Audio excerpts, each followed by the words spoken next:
favor. Cadê? No programa de hoje, um dos maiores estudiosos do Brasil. Ela é do primeiro século de nossa era, da época de Jesus. O cara manja muito sobre assuntos bíblicos, arqueologia e muito mais. Já é um baita parceirão do Pânico, o Homem de Fé. Jesus falou, nas tuas mãos eu entrego o meu espírito. Rodrigo Silva. Rodrigão, a última vez que falamos você estava lá no sul. Exatamente. É verdade. E aí você estava indo para Israel, você foi para Israel? Fui para Israel, e cheguei. Como é que está a situação lá? Olha, o país está vazio ainda em termos de turismo. As notícias que chegam aqui dão muito medo. Mas eu rodei em várias partes do país, fui inclusive em Ramallah, na Palestina, e não vi absolutamente nada, nada. É lógico, eu conversei com um palestino que mostrou a casa dele destruída pelo exército de Israel. Conversei também com famílias de israelenses que também estão fora de casa há meses, porque a casa foi destruída ou está ameaçada. Mas é mais o conflito localizado no norte, na fronteira com o Líbano, ou na própria faixa de Gaza. Mas o país em si, em Jerusalém, fora esses dois elementos, assim, o conhecimento, você não tem a menor ideia que está em conflito. Tudo funcionando. Mas toca a sirene lá? Não. Teve alguma questão em Tel Aviv, que isso é normal, mas nada assim que abalasse ou que assustasse. Inclusive eu tava com a Aline, que mandou um abraço para você. Um abraço, querida Aline. Tava com um grupo dela lá e vi alguns achados arqueológicos novos que a gente vai tratar para vocês. E em julho tô voltando para lá para escavação em Laquis, para continuar as escavações lá. E olha, tudo tranquilo. Você leva uma turma para lá? Sim, são alunos do NASP e outros que não são alunos do NASP que vão para escavar com a gente, alunos da pós-graduação, e também voluntários que queiram escavar. Todo ano a gente abre uma pessoa normal, se eu quiser ir. Até uma anormal. E aí, como é que você entra lá no seu, seu endereço? Quando for todo ano, mais ou menos lá pelo mês de fevereiro, março, a gente vai colocar já a chamada e leva para escavar com a gente em Laquis. Inclusive, esse ano nós vamos ter...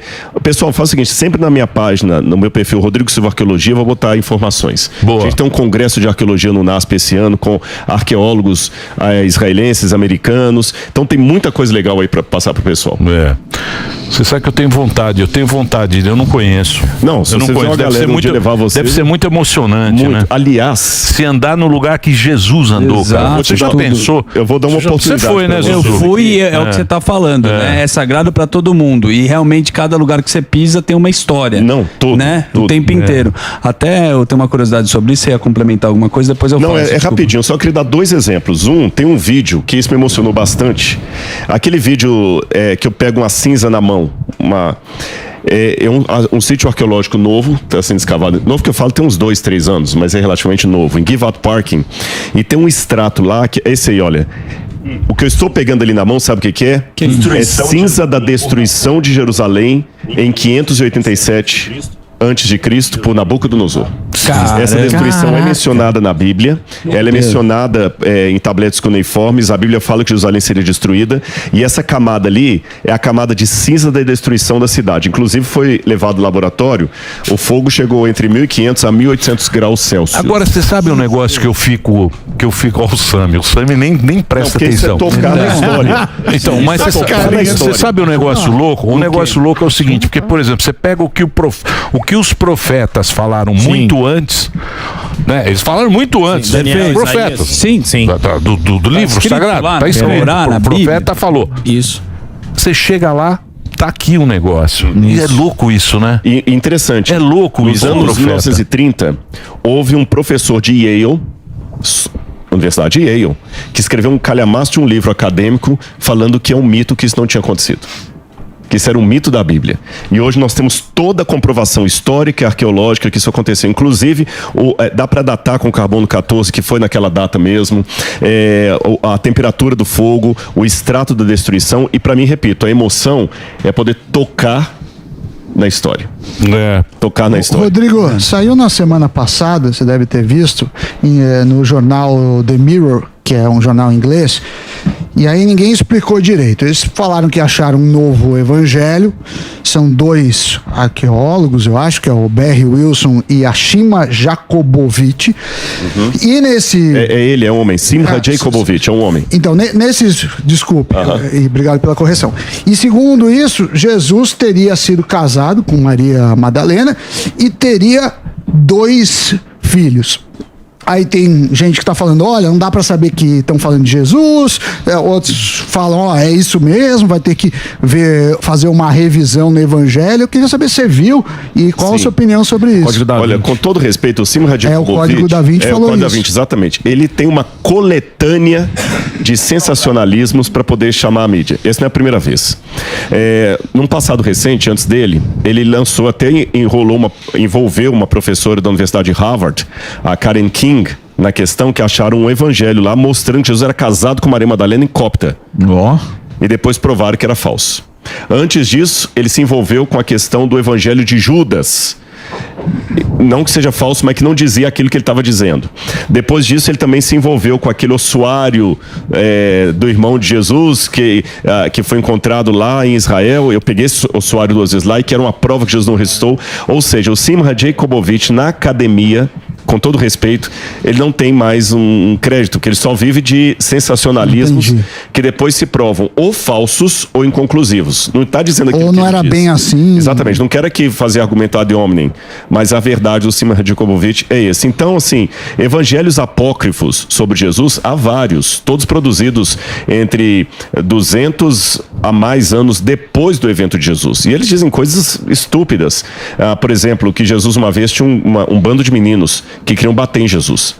E falaram com ele assim, adivinha o que tem dentro daquele lugar ali? Se você não adivinhar, nós vamos bater em você. O que tem lá dentro? Jesus tinha que falar que tinha meninos, senão eles não saíam todo bater nele. Ele falou, há um bando de porcos. Aí os meninos deram uma gargalhada, quando abriram a porta, realmente era um bando de porcos que estavam lá dentro e saíram. Jesus transformou os outros menininhos em porcos.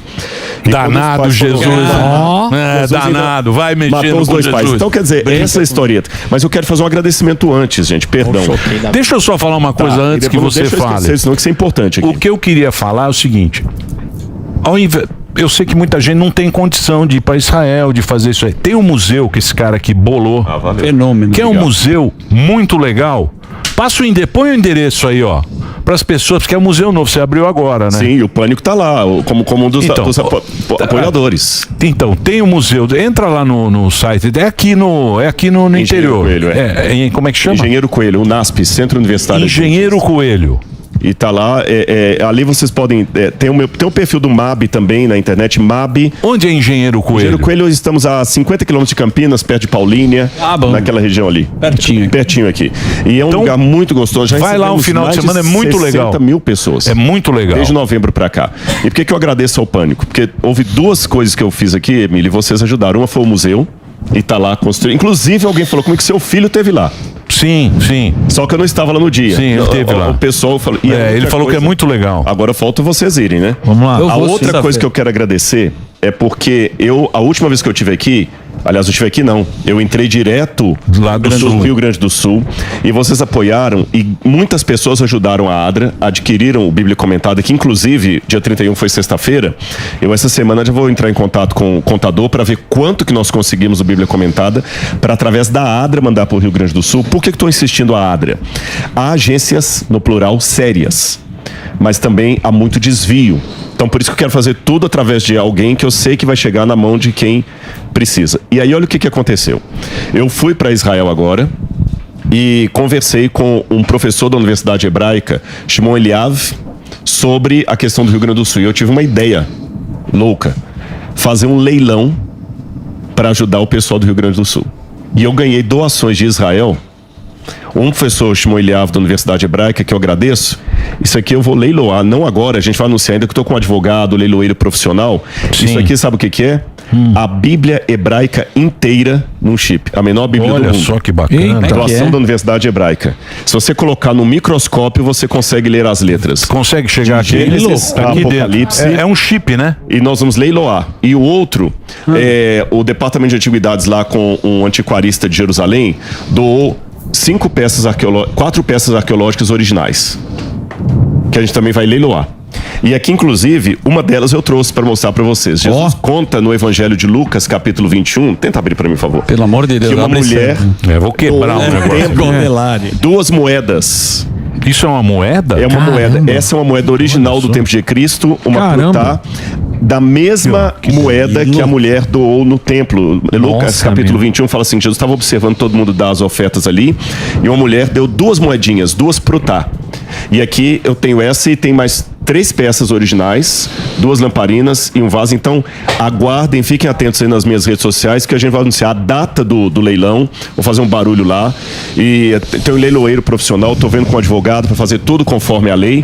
E o que a gente angariar com esse leilão, sensacional. Vamos mandar para o Rio Grande do Sul. Você tá falando, sensacional. Pô, meu, eu quero agradecer, porque foram vocês que ajudaram isso aqui, e em nome da Adra, falou, olha, o dia que você foi no Pânico, deu, nossa, um up muito grande. Valeu mesmo a ajuda de vocês aí. Imagina, estamos aí para isso mesmo. Um breakzinho, Dedê? Então só um break na Rede Rádio, a gente continua. Rodrigo Silva, Arqueologia, e conheça o museu. Como é que chama o museu? MAB, Museu de Arqueologia Bíblica do NASP. Museu de Arqueologia Bíblica. Tem a página lá. É no interior aqui do estado de São Paulo, perto de Campinas. Você vai conhecer. E o Pânico tá lá, na entrada. Tem lá, muita peça bacana. Entra, tem o site, né? Tem o site aí também. Você pode entrar no site aí, mas vai conhecer esse museu. Tô curioso. Faz o break aí, Reginaldinho. Ô, Rodrigão, você estava falando de Israel, de arqueologia, e eu pensei numa coisa interessante, que é o seguinte, cara, como é que é a relação? Você mexe com a história. A partir do momento, por exemplo, em Israel, você vai lá embaixo do muro, tem a sinagoga do Davi. Sim, tem túnel também. Tem um túnel, né? Tem as pedras, são coisas históricas, e tem pessoas que residem lá, inclusive, né? Até hoje. Como é que funciona quando você acha algum objeto que pode ser sagrado, histórico, da sua relação, por exemplo, com o governo de Israel, a parte burocrática? Porque, meu, você tá mexendo, se você achar um negócio, pode mudar toda a trajetória, né? Inclusive, tem um achado agora que vai mudar muita coisa da história, até provavelmente da vida de Jesus. Daqui a pouco eu falo sobre isso. Caramba. Mas para responder a sua pergunta, Israel, cada país tem uma legislação sobre antiguidades. A de Israel, especificamente, diz que qualquer objeto que foi encontrado de 1978 para trás, certo, que esteja em coleção particular, que não sejam inscrições, restos humanos ou ossuários, podem ser legalmente comercializados.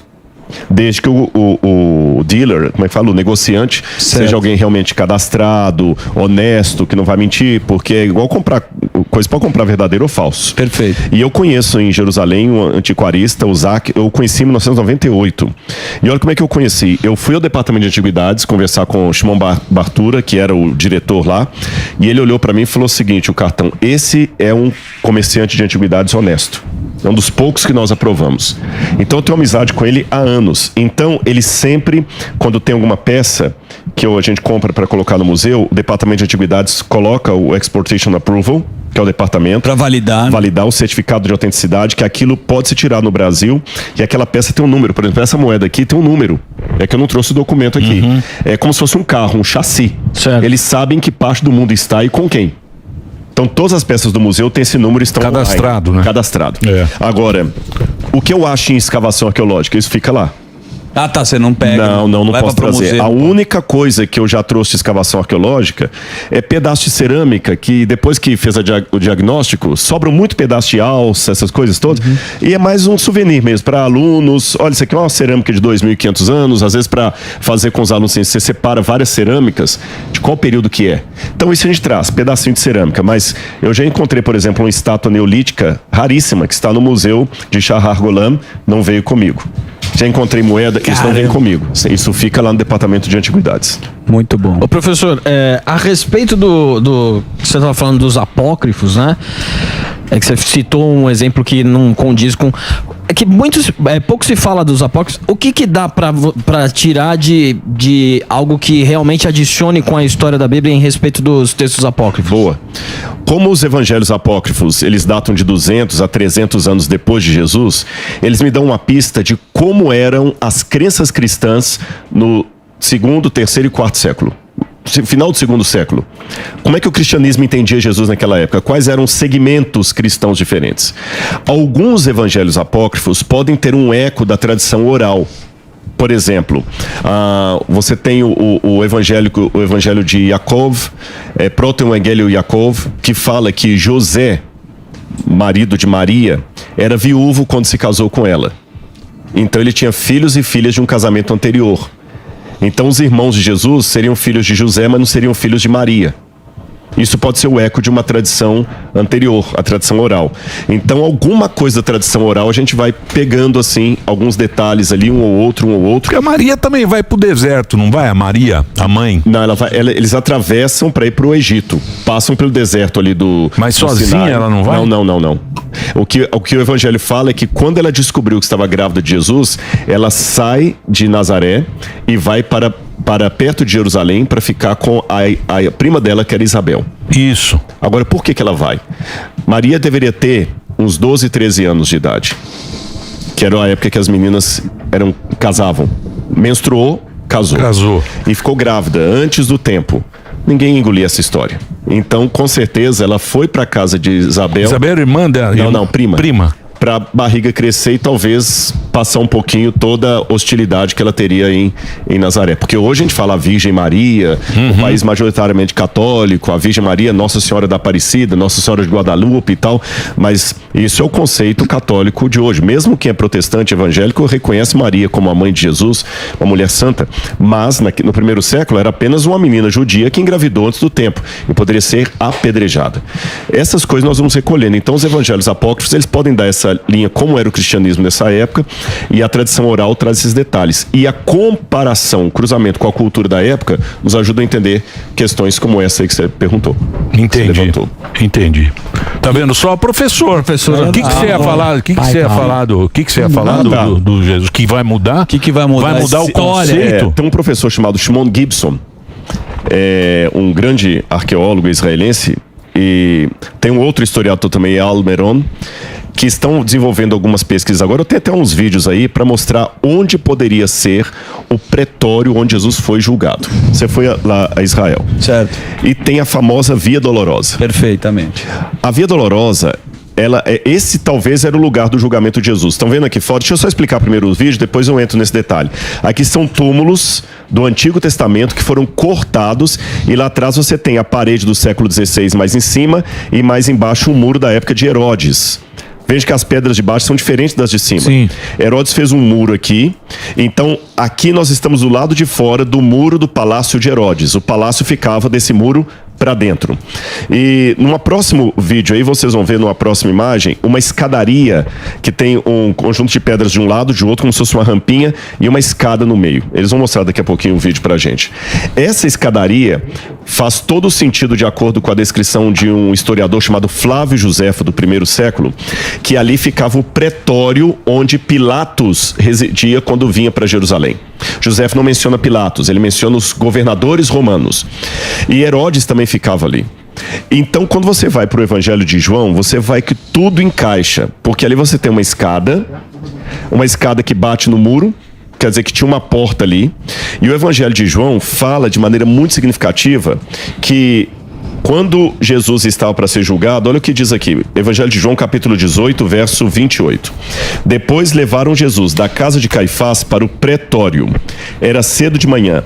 Eles não entraram no pretório para não se contaminar, pois somente assim poderiam comer a Páscoa.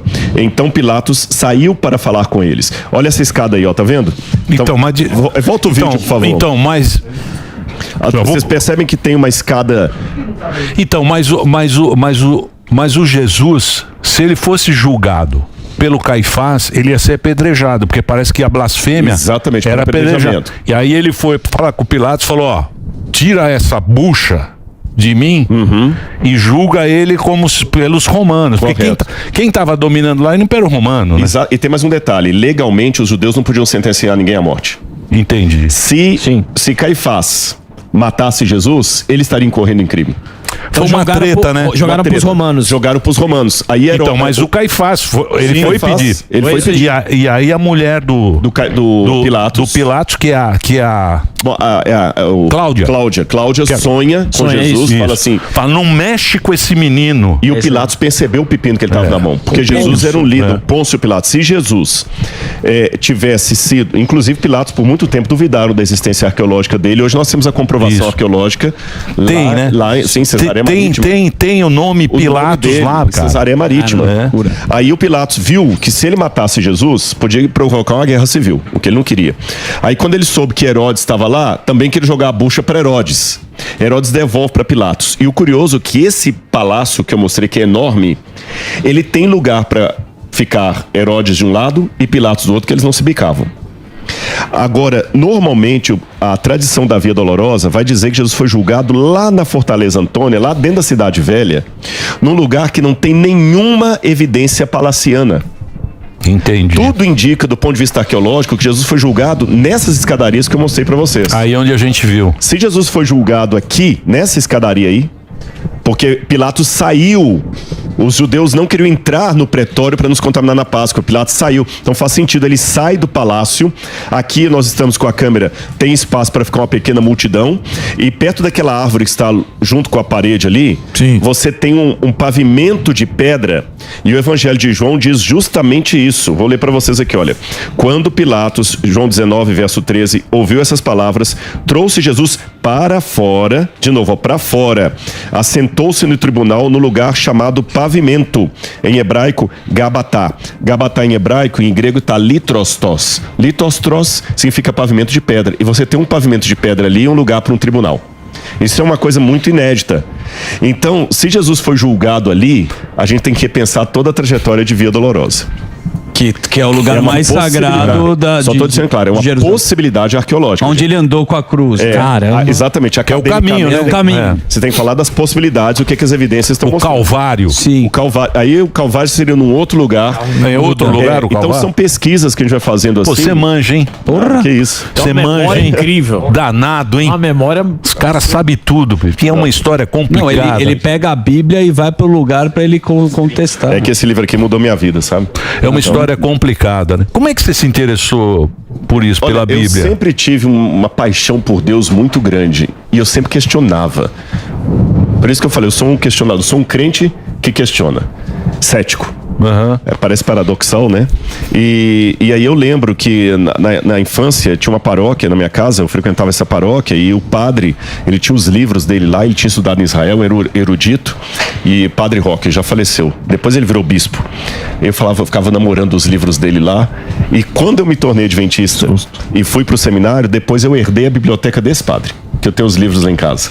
Mas quando eu era criança, eu falava, isso aqui veio de Jerusalém. Ficava vendo com as letras hebraicas, achando tudo bonito e tudo. E hoje o mais fascinante, sabe o que é? É que eu gosto de academicamente estudar a Bíblia, mas o resultado que essa pregação pôs. Eu até falo uma coisa aqui, Emílio, sem estourar o tempo. Eu acho que uma reflexão que cada um, nós que estamos na banca aqui, quem está assistindo a gente em casa, uma reflexão que você deve fazer. Quando você olha para trás, a sua vida profissional, social, quais os frutos que você deixou? Quais os frutos? Isso vale até para os religiosos. O que você está pregando está fazendo com que pessoas deixem a miséria, a pobreza, o mundo da angústia emocional para se tornarem novas criaturas, ou você só está criando treta? Eu estou falando inclusive para os religiosos. Sim. O legado. O legado. Qual o legado que você está deixando? Olha para trás. As pessoas com quem você se relacionou, os amigos, e eu fico feliz, não para glória minha, mas de Deus, que há muita polêmica, há muito hater. Mas a despeito das polêmicas e dos haters, quando eu abro esse livro, eu tenho gente me agradecendo na rua. Cara, eu fui ler a Bíblia. Mas diz que hater dá engajamento. Me falaram isso. Likes. Só Me serve falaram, pra isso. não, os haters, tem muito hater, xingam muito Quanto você, mais bate, mira, mais fala, cresce, os caras xingam e tal. Falo, não, mas hater é bom, eu adoro os haters. Pega em Jesus. Agora eu gosto dos haters. Jesus tinha hater pra caramba. até falar chega. Mais Mas eu sei hater que seguidor. Esse livro muda vidas. Coloque esse livro dentro de uma penitenciária de alta periculosidade, e depois de 6 meses você tem uma igreja funcionando lá dentro com um monte de ex-traficante, um monte de ex não sei o que e tudo, e o juiz implorando. Agora estão querendo cortar isso, né? Estão querendo proibir que fale de Bíblia nos presídios, infelizmente. Mas eu já tive, na minha experiência, quando eu fui pastor de igreja lá no interior de Minas, um juiz bater na minha porta falando o que ele precisava fazer para eu levar a Bíblia dentro do presídio. E a gente batizou lá 2 presos lá em Araxá. Um por latrocínio, que estão mudados, completamente diferentes. Então já teve juízes e delegados vindo, leva a Bíblia para o presídio. Transforma. Então, atacar esse livro é uma Por que besteira. você acha que transforma? Porque é o seguinte, eu acredito nisso, né? Droga, que eles falam muito da... Como é que eles falam agora que nas penitenciárias você vai refazer o homem. Como é que eles Ressocialização. Ressocialização. Como se o homem fosse um automóvel, que você pega aquele automóvel e fala, eu vou levar esse automóvel ali e vamos trocar esse ser humano. Mas a única coisa que eu vejo mudar é quando o cara vai para a palavra de Deus. O criminoso, caramba. Até o criminoso respeita. Então, mas por que acontece isso com a pessoa? Eu vou falar por que acontece. Até o criminoso respeita. Porque se o camarada vai para a ala dos crentes, se torna crente, depois desvia, aí o pessoal vai e acaba com ele. A única razão pela qual algumas facções permitem que o sujeito saia é se ele se converter. Mas se ele sair da igreja, eles vão acabar com ele. Interessante isso. Agora, por que muda? Eu vou responder qual não é a razão. Dizer que a Bíblia muda porque é um livro religioso, não. Você tem um monte de livro religioso no mundo. Bhagavad Gita, o Corão, o livro dos Vedas. Dizer que ela muda porque ela tem histórias, não. Um monte de história tem por aí. A Bíblia muda não pelo que nós vemos, mas pelo que nós não vemos. Porque quando eu pego a Ilíada de Homero e pego o Evangelho, a Ilíada de Homero é muito mais bem escrita que os Evangelhos. Do ponto de vista gramatical, estilo, grego, a Ilíada de Homero é muito superior. Se eu pegar Shakespeare é muito superior ao apóstolo Mateus. Muito mais. Se pegar Carlos Drummond de Andrade, é muito mais poético do que os Salmos. Mas Carlos Drummond de Andrade não faz o que eles fazem. Então, respondendo a sua pergunta, a Bíblia muda não pelo que nós vemos, mas pelo que nós não vemos. O poder de Deus que está nesse livro e nenhum outro. Você sente? Você sente. Porque se fosse pelo que nós vemos, eu teria o mesmo resultado com outros tipos de literatura. E eu não tenho. Pegue os melhores livros do mundo, José Saramago, Machado de Assis, Dostoiévski, mesmo autores cristãos, Dostoiévski, coloca lá. É que Dostoiévski também baseia na Bíblia. Eles não vão fazer o que a Bíblia faz. E a Bíblia é um livro complicado. Ela tem um monte de senões, tem histórias complicadas aqui. Metáforas. Então, Mateus, cara, por exemplo, eu estava conversando com os progressistas. Eles não falam que são progressistas. Progressistas está uma coisa meio queimada agora. Agora eles se chamam de humanistas seculares. Ou seja, eles dizem que nós... como homens que somos capazes de, por nós mesmos, termos os nossos valores morais e éticos, que a gente não precisa ter um Deus, que a gente é capaz de ser. Eu acho que esse pensamento, ele vai levar a gente a voltar a ser bicho. Não, com certeza. Se a gente não tiver Deus, uma guia, né? Uma guia espiritual. A ética que tem. Então, mas esses caras acham que a gente por si só cria a própria. Não, a gente consegue se adaptar e transformar uma... A própria ética mostra que eles estão errados pelo seguinte: existem, eu não vou dar um número preciso, mas passa de 100 as sugestões de uma lei universal sem Deus. Passa de 100. E nenhuma delas atende. Já que citaram o Dostoiévski aí, né? Os irmãos Karamazov, quando o Smerdyakov mata o pai e o irmão vai visitá-lo na cadeia, ele fala assim: eu matei o nosso pai pelo que você falou, você escreveu o livro que se Deus não existe, tudo é permitido. Um artigo. É o Dostoiévski, né? Sim. Se Deus não existe, tudo é permitido. Ou seja, tira Deus da jogada, e qual a ética que está valendo? A ética de Hitler? No nazismo, era correto matar judeu? É isso aí. Qual que é o critério? Quando o homem coloca a ética, normalmente Deus, e como é que você vai falar que aquilo é errado? Qualquer coisa se torna circunstancial sem um padrão universal, e esse padrão universal tem que ser divino. Show. Então, se você pega, né? Pega, por exemplo, a Europa. A Europa, você tem quantas línguas ali? É uma confusão de língua, tudo de paizinho, de meio tribos e não sei o quê. Só um Deus. E se manteve até agora com um Deus com várias línguas. Só que agora está mudando, né? Por causa desses humanistas seculares que já tiraram isso do... Querem rasgar a Bíblia. Rasgaram o negócio. Que é complicado. O que você acha que vai acontecer? Eu acho o seguinte. Acho não. Eu creio. Não é achismo. A Bíblia fala que os eventos finais seriam globais. Literalmente globais. Não simbolicamente, não é figura de linguagem. O último evento global que tinha havido no mundo era o dilúvio. Depois do dilúvio, a Terra não teve nenhum outro evento global. Nenhum outro evento. Pode pegar, os grandes impérios mundiais não foram mundiais. A Babilônia não foi mundial, a China não foi mundial, a Pérsia não foi mundial, Primeira e Segunda Guerra Mundial não foi mundial. Aí nós tivemos agora a pandemia. Pandemia foi. É o primeiro da história mundial. Boa. E agora, a partir daqui, tudo que está se desenhando em termos mundiais. Eu estava lá ouvindo Sandra falando de economia. Agora, economia é mundial. Qualquer rasgo agora, o mundo inteiro se dana. Não estou falando só de um país ou outro, não. Se eu falar de uma pandemia, é o mundo inteiro. Se eu falar de um problema ecológico, é o mundo inteiro. Internet é o mundo inteiro. Se houver uma guerra agora, vai ser o mundo inteiro. E o Apocalipse 13 desenha que o último governo desse mundo, o anticristo, será um movimento mundial. Paralelo a isso, a pregação do evangelho também será mundial. Jesus falou em Mateus 24:14: será pregado esse evangelho do reino a todo mundo, em testemunho a todas as nações. Então virá o fim. Isso está cumprindo aqui agora. Porque eu estou falando com vocês numa câmera, mas milhares de pessoas estão assistindo a gente e outras tantas milhares vão assistir depois quando esse vídeo estiver lá no ar.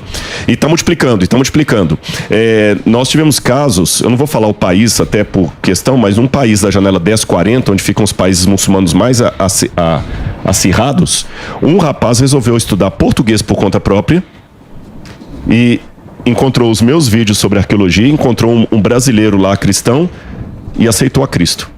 E eu conheci pessoalmente, tive com ele há pouco tempo. Caramba. Sabe? E ele se tornar cristão significa que ele pode ser morto pela família. Por isso que eu não estou falando nem qual foi o país que aconteceu, nem o nome dele. E isso está acontecendo, tem muita gente sonhando com Jesus, movimentos mundiais. Inclusive, Emílio, se você me permite, eu vou fazer um evento agora dia 6, não é nada pago, é gratuito. Eu quero explicar assim, o que Jesus falou sobre o fim dos tempos. Vai ser às 19 horas. Tem um link que o pessoal vai deixar. Eu acho que o Silvestre colocou o link aí. E nesse link, o que Jesus disse sobre o fim dos tempos. Eu vou explicar. Tá bonito, hein? Isso é inteligência artificial. Tá bonito. Nossa senhora, hein, Rodrigo? Sou eu. Essa é do Tinder. Até eu me apaixonaria ali, viu? Essa é do Tinder. Obrigado, viu, gente? Então a gente quer explicar isso pro pessoal, porque o que Jesus ensinou sobre o fim dos tempos, que tem muita bobagem também sendo dita por aí. Vamos convir, né? Tá vendo? Pô, fiquei curioso. Não, mas você é um cara sério, você é um cara... Manja, né? Que manja muito e tem uma linguagem, você fala bem, isso é que é importante, e fala de um jeito que todo mundo entende e gosta, e você é um cara que trabalha sério e faz coisas, o seu legado tá garantido. Se essa é sua preocupação, pode ficar seu legado tá garantido. Valeu, Emílio, obrigado mesmo. Muito legal. Vocês têm mais perguntas? Sabe que eu queria falar do... Pois não. Vai lá. Não, você estava falando a respeito do Apocalipse. Tem uma parte que eu cheguei a ver uma palestra do senhor e... Senhor? Nossa, agora eu me senti... Velhão. Fala que o cara tá bonito na foto, chama ele de velho. Que é a questão... Faz botox pra ele. Faz botox aqui na testa, no bochecho. Que é a questão da noiva. Que a noiva que é considerada a esposa, que espera o esposo, que no caso do Apocalipse seria Cristo, só que aí a esposa trairia o esposo e se juntaria à besta. Como é que é a interpretação disso? Na tradição católica tem uma expressão latina chamada casta meretrix, para falar da igreja. Casta meretrix, traduzindo em linguagem a pura prostituta, não é? A casta meretrix. Porque desde o Antigo Testamento, Israel era considerado o povo de Deus e a noiva de Deus. Essa já é uma linguagem judaica. Se você vê o Isaías, quando ele fala de Jerusalém, a noiva. E quando o povo de Israel quebrava a aliança, a Brit, o pacto, era como se fosse uma noiva rompendo com seu noivo em adultério. Aí o profeta ia lá e falava assim: como se tornou prostituta a cidade fiel? Está falando de Jerusalém. E o profeta chorava e amargurava, e Jeremias escrevia aquela cinza que eu mostrei para vocês da destruição de Jerusalém. A linguagem que Jeremias fala para anunciar a vinda dos babilônios é a linguagem de um marido traído. Por que você fez isso comigo? Eu te dei amor, eu te dei tudo. Oséias, comparando Israel com Gomer. Aí Deus ia lá, perdoava e restaurava o povo dele. Quando Jesus traz essa realidade para o movimento cristão que vai nascer a igreja, os cristãos cometem o erro de às vezes acusar os judeus sem saber que eles cometem os mesmos erros, porque na história do cristianismo muitas vezes nós, estou falando na primeira pessoa do singular, do plural, nós também quebramos o pacto, quebramos a aliança, rompemos o mundo, nós matamos judeus em nome de Jesus na Inquisição, nós segregamos pessoas em nome de Jesus. Percebeu? Mas é lógico que Jesus não mandou fazer essas coisas. Nós odiamos em nome de Jesus. Nós matamos em nome de Jesus. Toda vez que estamos fazendo isso, nós estamos quebrando a aliança. Nós estamos praticando um adultério espiritual. Então nós precisamos coletivamente, como um povo, nos arrepender dos nossos pecados, usar mercantilizar a Bíblia Sagrada, sei lá, várias coisas. Nós estamos difamando o nome de Deus. Então, ou nós nos arrependemos, ou ele vai nos punir. A promessa do Apocalipse é que, assim como Israel se arrependia e um remanescente voltava da Babilônia, que chama remanescente, Isaías fala muito, um remanescente voltará. O que é remanescente? O que sobrou da igreja também, um remanescente voltará, ficará fiel. Mas muitos se perderão em nome de Deus. Só vai ficar bom. Nós já não temos essa certeza. Já temos uma vaga. Não é? Queria agradecer. Obrigado, parabéns. Fora, viu? Ó, Valeu, deixa eu Emílio. passar. Oi? Falei que minha vida é a única Bíblia que muita gente está lendo lá fora. É isso aí. Valeu, Emílio, obrigado. Deixa eu só passar aqui o Instagram do Rodrigo. Tá aqui, ó, Rodrigo Silva Arqueologia. Lá tem o Instagram, tem todo o caminho para você e mais uma vez eu convido todo mundo, aproveita aí o final de semana para você ir lá no museu, que é um museu muito bacana e você pode ter a oportunidade de ver essas peças bacanas aí. É mab.unasp. Esse aí é o perfil do MAB, isso mesmo. Que é o perfil para você seguir. Galera, valeu, hein? Valeu, é isso aí. Rodrigão. Obrigado, Rodrigão.